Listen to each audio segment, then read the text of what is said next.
Hi guys, I'm Madeline Harvey and welcome to day 4 of our 7-day vocal makeover challenge. Over the course of this challenge, we've been isolating and learning all about the foundations of voice. We've been stacking them one on top of the other so that by the end of our 7 days together, we can really start to see how the voice works as a very sophisticated system. So in today's challenge, we're going to talk about strengthening the vocal cords, giving you more consistency, more control, and more clarity in your voice. So if you like today's video, please be sure to give it a thumbs up or click that subscribe button below. I would love to see you here more often. The video that you're about to see was taken as a clip from a live lesson that was shot earlier today. Please do enjoy the exercise in today's video, but if you'd like to watch the entire live and participate in more exercises, then I invite you to click that join button below and become a member of this channel. As a member, you'll have exclusive access to all of our lives that we do every Monday and Thursday at 12 p.m. Central Standard Time. And if you happen to be in a country where that's just a little too late for you, that's okay. You can access our members only area and watch over 70 hours worth of voice lessons. So again, just click that join button. It's only $4.99 a month, and your contribution helps to support our channel. That way we can continue to deliver awesome content that's catered just for you. You ready to get started? Here we go.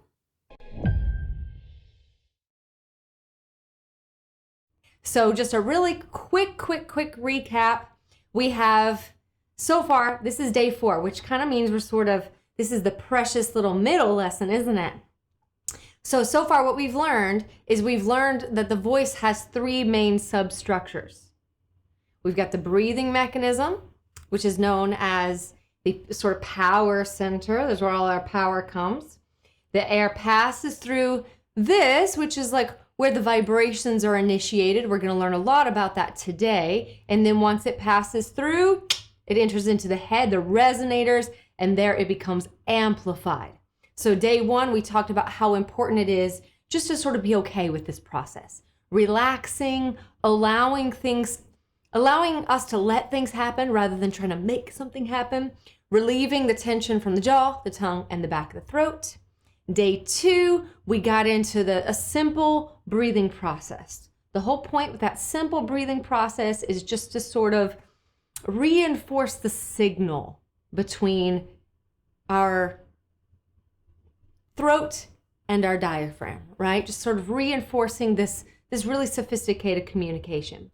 Day 3, we got into it, didn't we? We talked about resonators and we really got into mapping your resonating spaces. Today, we're going to do the same thing for the vocal cords themselves.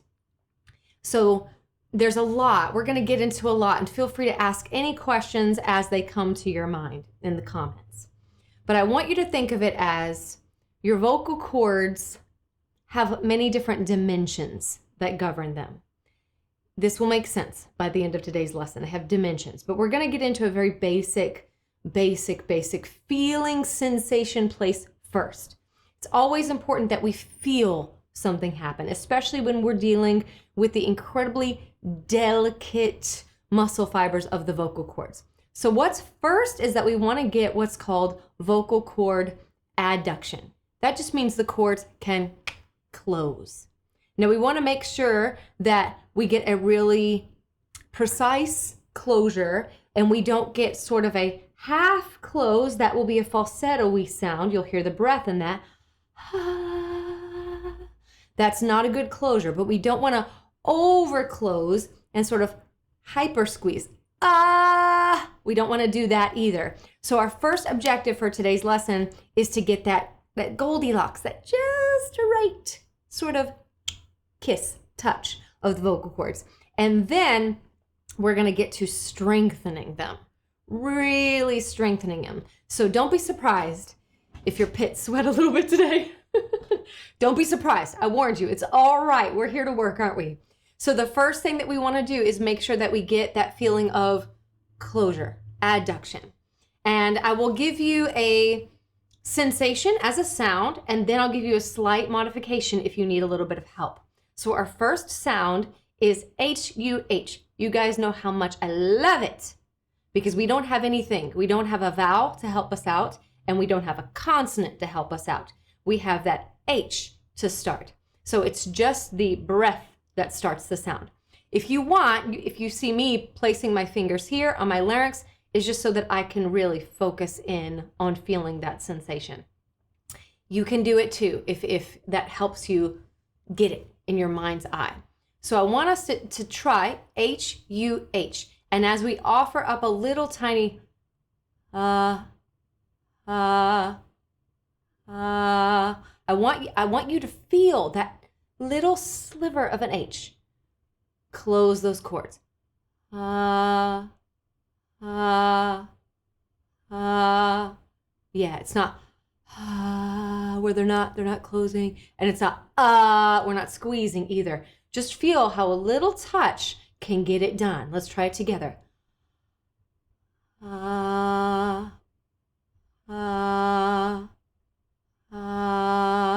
Good. Very good. This will strengthen the mechanism that really not only closes the chords, but offers a very, very gentle amount of what's called compression. We'll start to feel this later on. It'll feel like a very gentle, tiny, only for lack of a better word, squeeze. Like a little tiny, tiny squeeze. But we want to feel when we've got that just right amount of squeeze. We don't want too little and we don't want too much. So what we're going to do, I'm going to actually start us really low on this.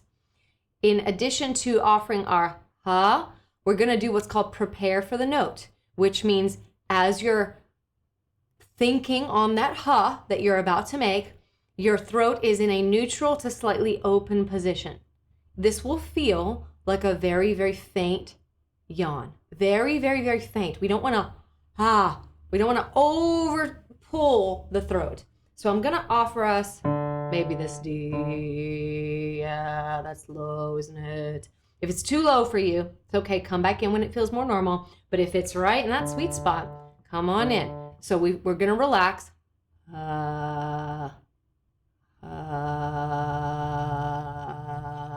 Good.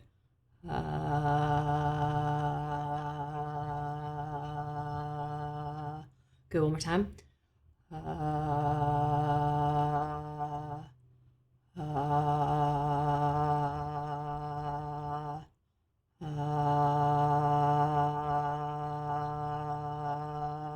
Yeah, see how we're not going. I'm not trying to push anything down. I'm just going to try to come right into it using only that H.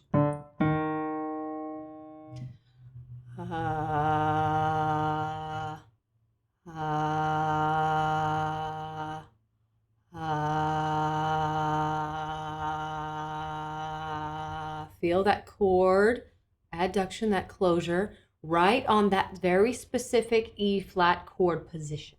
One more time.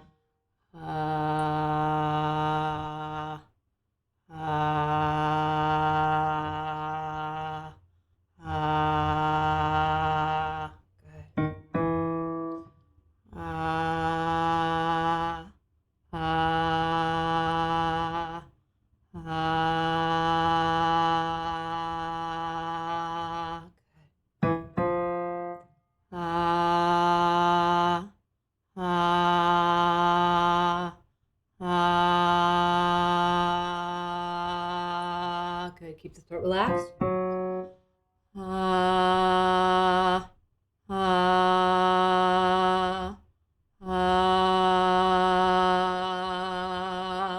Good. Getting a really interesting question. I just want to give it a minute. Wire Puppy asks, what does the H do that UH wouldn't do? Like, that's precisely what it does. H offers what's called a delayed onset, so you can feel a tiny, slighty is what I was trying to say, a slight flow of air first. This will keep you away from the glottal stop. We don't want glottal stops today. Let that H be there. Let's try it right here. If you guys notice that this is you, make sure to put a very slight, it's going to end up sounding like a tiny, like a tiny little cry.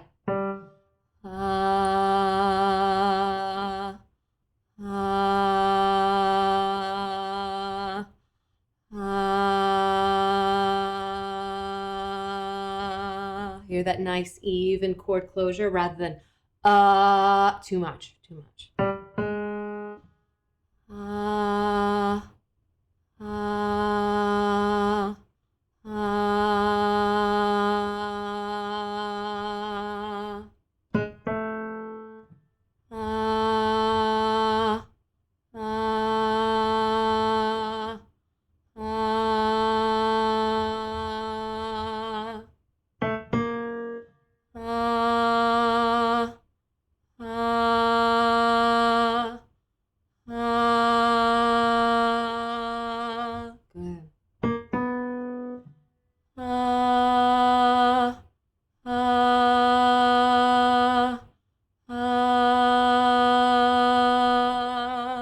Good. And notice too how we're not searching. We're not going, we're not, the larynx isn't going up and down, try to search for the sound. This will give you very accurate, calm, stable larynx so that you're not sliding around. That sliding, that searching for the pitch it can kind of hurt the throat. It hurt the throat, especially if you're trying to sing a song that you don't quite know. So we're just being offered a pitch. We're hearing it. And in that audiation, we're like hearing it internally. We are taking the breath, using the H and the tiny little cry to close those chords. Very clean closure. Ah, ah,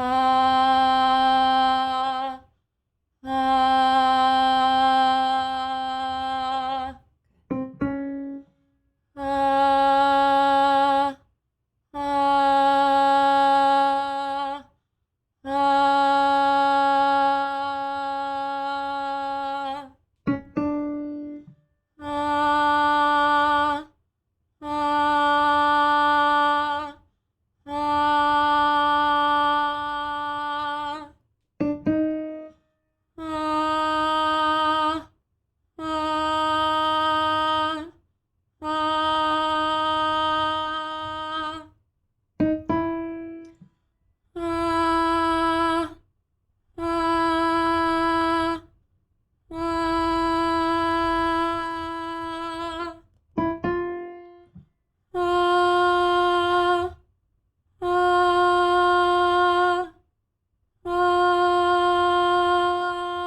Yes, remember earlier, and I'll just say this really quickly and we'll continue on with the exercise. Do you remember earlier how I said the voice has dimensions to it?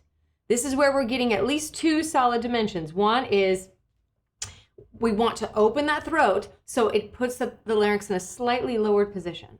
We get this by just opening the throat. So go ahead and observe that. Right? Just open that throat, the larynx dips down just a little bit. If you need a modification to it to help that, like if that H is just not doing it for you, if it's too hard, then you can use a G, ga, ga. So that will allow for a little bit of what's called back pressure to build in the throat. So as you go to that F, ga, it feels like a release, but you're not going ga, it's not that. You want to think ga. I would just much rather you get really good at the H. Because you can really feel, you get the sensation of those chords coming together without any assistance. But if you need the assistance, go for ga. And also don't sing any louder than a mid-level volume. Okay, that will keep you away from any squeezing. The other dimension, which is what we're seeing right here, we've gone over an octave in our intonations, is that we're feeling that larynx stretch at the onset of the sound because it's in preparation. Now we're at F sharp 4. So if we hear that, we can feel that as we open that throat, the larynx is already stretching in preparation for that note.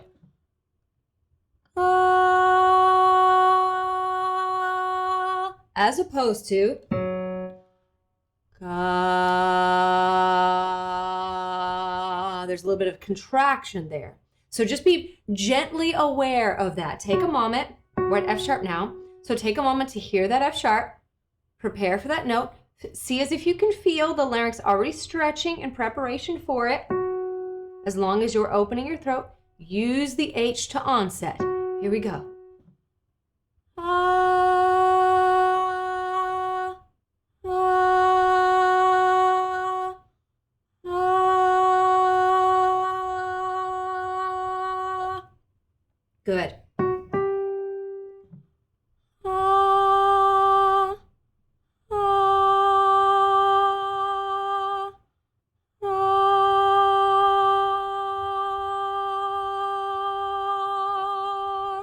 Yeah, feel that closure. Ah, ah, ah.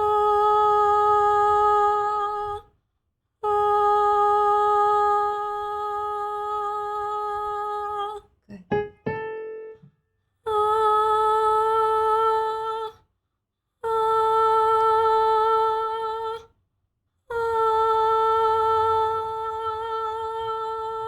ah. Good.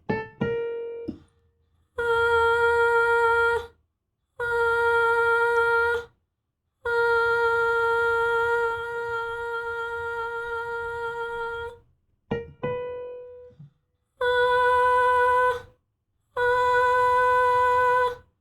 ah, ah.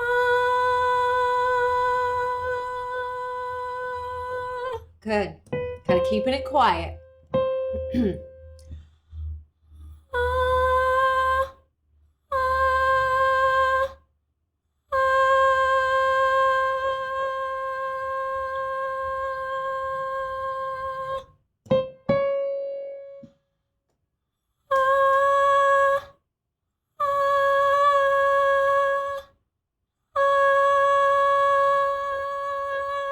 Just feel that adduction. Can you feel it?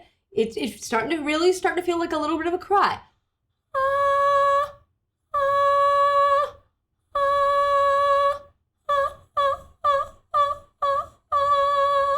Good.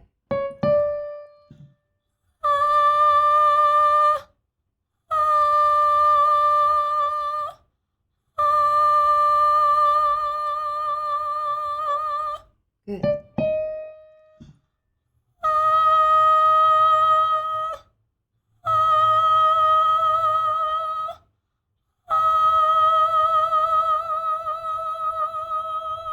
Starting to sound like a little bit of a theremin. Good. One more.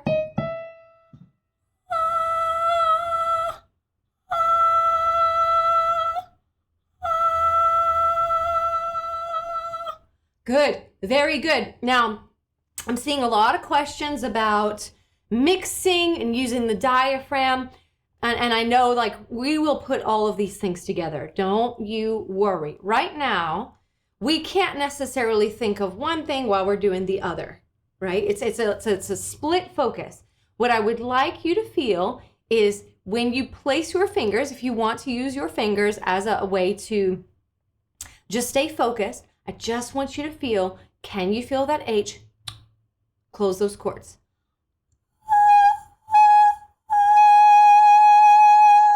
Yeah, just want to feel that we get into a pattern of that H sound helping to adduct, to close those chords. If our throat is open, everything be well. And if it's quiet, everything be well. If we try to overcompensate it with breath, it's gonna appear shouty. We're gonna get what's called hyperphonation, which is too much of a squeeze at the onset. We're just trying to be very precise with our sensations. What's cool, to answer Matter Music, what's cool about this is when the chords are adducting and you feel that slight cry, the diaphragm will engage reflexively. So to feel that, put one hand here and one hand here and just whimper.